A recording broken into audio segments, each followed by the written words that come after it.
Welcome to Region Weather Live, your online streaming YouTube source for weather across the Dakotas and Minnesota. I'm meteorologist Brad Warner.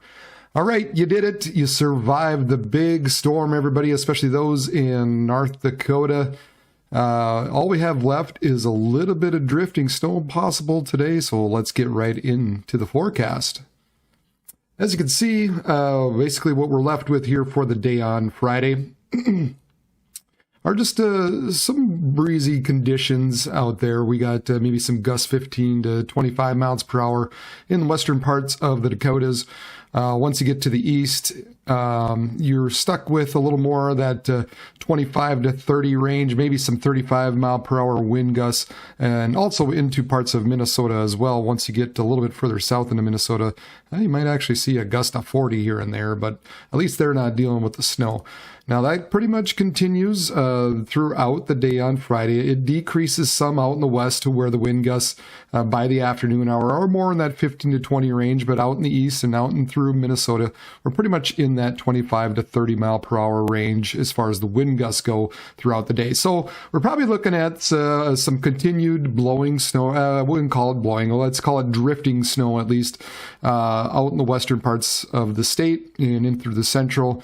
Those of us in the east and in through Minnesota, we really didn't have a whole lot as far as this extra snow that fell on Thursday, so don't really expect a whole lot of blowing and drifting to occur out of that. So looking like a better day today for Friday, other than some of that drifting that's probably going to occur with all the snow that has fallen. Once we get more into the evening and nighttime hours Friday night, those winds really begin to lighten up across much of the Dakotas. As far as precipitation goes, pretty much everything's out of there. This big high pressure system finally kind of scoots its way in and dries things out. And it looks like throughout the day on Friday, maybe this one wants to paint a little bit of light snow across the north Friday night, but really nothing to get too excited about throughout Friday into Saturday. Saturday looks like a pretty nice day with clearing skies. So probably one of the better days we're going to see is going to be Saturday. Now here we are Saturday night already. Here comes this system that we're keeping an eye on. This is midnight, 4 a.m. and 7 a.m. on Sunday morning. You can see this band of snow now through central parts of North Dakota and northwestern Minnesota. A little bit breezy out ahead of it, not terrible, but maybe some gusts 25, maybe some 30s out there as well. As we move into the noon time frame, most of that snow is in the east. Now this does paint some mix of rain in there. I think for the most part, you're probably going to be seeing mostly snow, I think, with this. I don't know how much real rain we're going to see mixed in with this. So I think for the time being, we're going to call this all snow as this system progresses to the north and east throughout the day on Sunday. This is Sunday evening at 7 p.m. and that low pressure now centered in northeastern parts of North Dakota with the snow across much of Minnesota, and the snow has moved out of the eastern parts of the Dakotas by this time. And then as we go in through the nighttime hours Sunday night and into Monday morning, that low continues to push east along with the snow, and by Monday morning, most everybody is out of the snow. Now, where's going to be the greatest amount of snowfall? Well, as always, when it's a few days out like this, we're not real certain as to where this track is exactly going to be. This model that I'm looking at here is in favor with one other one right now, so I think it seems to be the most likely track, at least at this point. So you can see where most of the snow kind of falls in north central, northwestern North Dakota, whereas once you get a little bit further east, the accumulations aren't as much. Now, how much, if this is going to be as much as we're expecting, not real sure, but we'll say 3 to 6 inches is a fairly good bet at this point across portions of the north, mainly north of Highway 2 the way it looks, but some accumulations also possible in through the eastern parts of the Dakotas, northern Minnesota as well. That's more along the lines of maybe 1 to 3 inches associated with this. Now again, this could shift, not real certain, but just something to think about for Easter Sunday. This is Easter Sunday that we're talking about here, so probably a travel day. People going to probably trying to get to grandma's house and back for some good old-fashioned dinner. So just something to keep in mind for Sunday. Now, the other end of it that we have to talk about is the possibility of some stronger winds on the backside of this system on Sunday. So this is Sunday evening At 7 p.m., you can see some wind gusts of 30 to 35 miles per hour across central parts of the state. You can kind of figure out where some of that track was based on what I just showed you as far as where the accumulations are going to be.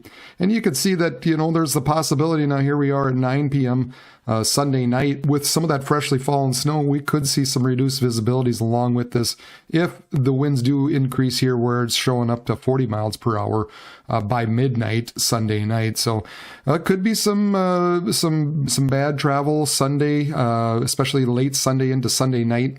If these winds do pick up like this on the backside of this low, so visibilities will reduce and road conditions will continue to become more and more hazardous throughout the night.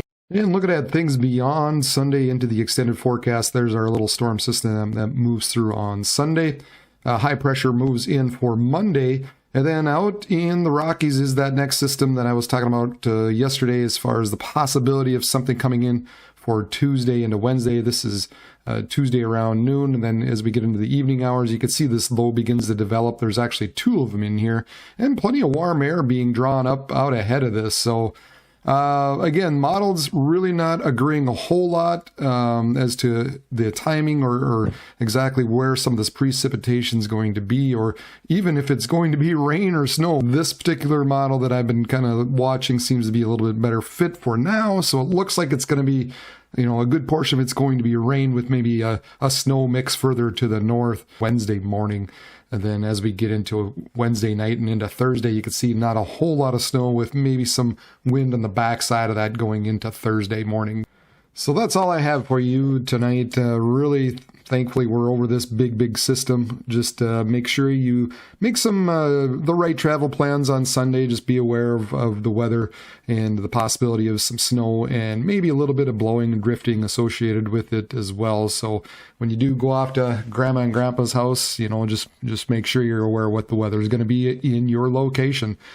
Thank you all for watching me, and as always, go ahead and hit the subscribe button down below. Hit the little bell button as well so you know when I'm online or when I issued a new video. And also please share it. Comment down below. Let me know where you're from. Had a couple people on one other video that just let me know where they're listening from. That's great. So then I kind of know where to hone in on and where to talk about sometimes. So that'd be great. But anyway, appreciate you all for watching. Brad Warner for Region Weather Live.